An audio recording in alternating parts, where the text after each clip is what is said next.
میں پردےدار ماحول اور سخت ماحول میں رہنے والی لڑکی تھی۔ 8 سال پہلے میرے بھائی کے دوست ہمارے گھر آئے جو کہ ڈاکٹر بن رہے تھے۔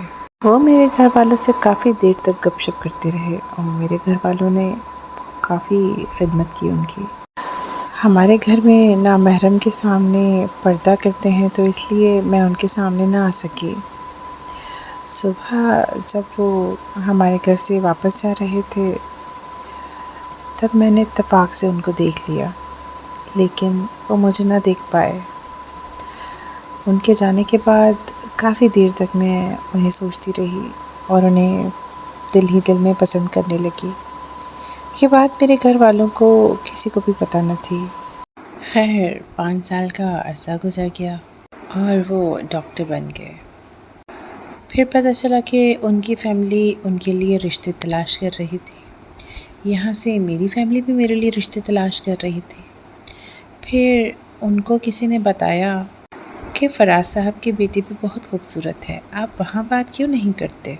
جیسے ہی ان کو یہ بات پتہ چلی وہ ہمارے گھر آ گئے اور رشتے کی بات کی۔ ہمارے گھر والے بھی اس رشتے کے لیے راضی ہو گئے، اور جب مجھے پتہ چلا میری تو خوشی کی انتہا نہ رہی، میرے تو پیر زمین پر نہیں ٹک رہے تھے۔ میں بہت خوش تھی کہ جس انسان کو خاموشی سے 5 سال سے محبت کرتی رہی ہوں اسی کا رشتہ آیا ہے میرے لیے۔ میں خود کو اس دنیا کی سب سے خوش قسمت لڑکی سمجھ رہی تھی۔ پھر ان کے گھر والوں نے کہا کہ ہمیں لڑکی کی تصویر دکھائیں، ہم لوگ دیکھنا چاہتے ہیں کہ لڑکی دکھنے میں کیسی ہے، لیکن میرے بابا نے صاف انکار کر دیا۔ بس پھر والد صاحب کی اسی ضد کی وجہ سے انہوں نے رشتے سے انکار کر دیا کہ جو تصویر نہیں دکھا سکتے وہ بہت تنگ سوچ کے لوگ ہیں، اس لیے انہوں نے اپنے بیٹے کا رشتہ کہیں اور طے کر دیا اور ہم سب کو منگنی میں شرکت کرنے کی دعوت دی۔ بھائی کے دوست کی منگنی تھی تو میں نے بھی ضد کی کہ میں نے بھی دعوت میں شرکت کرنی ہے۔ والد صاحب کو بڑی مشکل سے منایا لیکن آخر وہ مان ہی گئے۔ پھر ہم سب ان کے ہاں منگنی پہ چلے گئے۔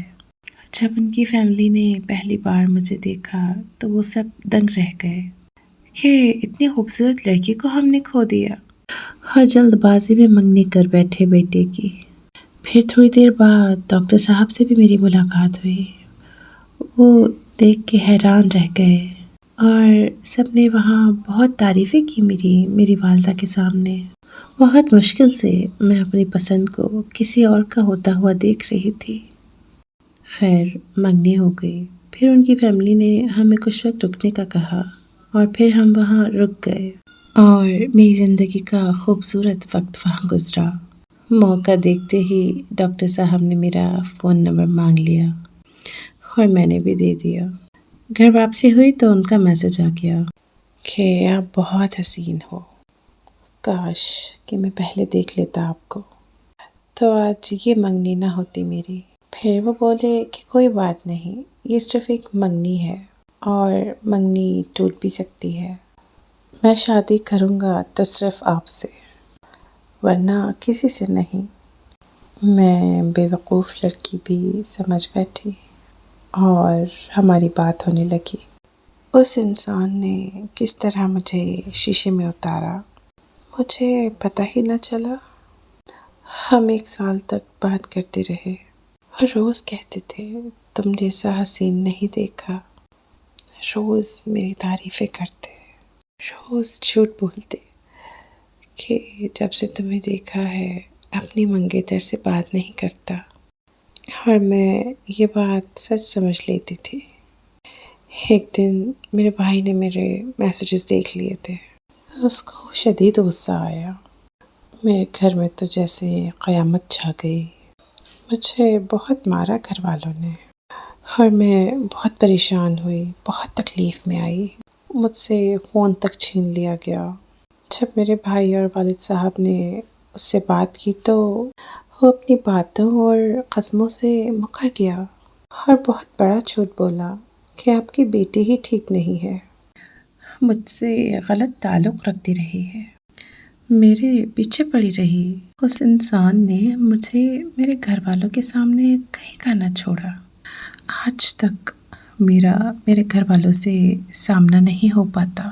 میں مجرم نہ ہوتے ہوئے خود کو مجرم سمجھتی ہوں۔ آج 2 سال بیت گئے ہیں اس واقعے کو، لیکن مجھے سمجھ ہی نہیں آئی کہ میرے ساتھ آخر ہوا کیا ہے؟ مجھے آخر کس بات کی سزا ملی ہے؟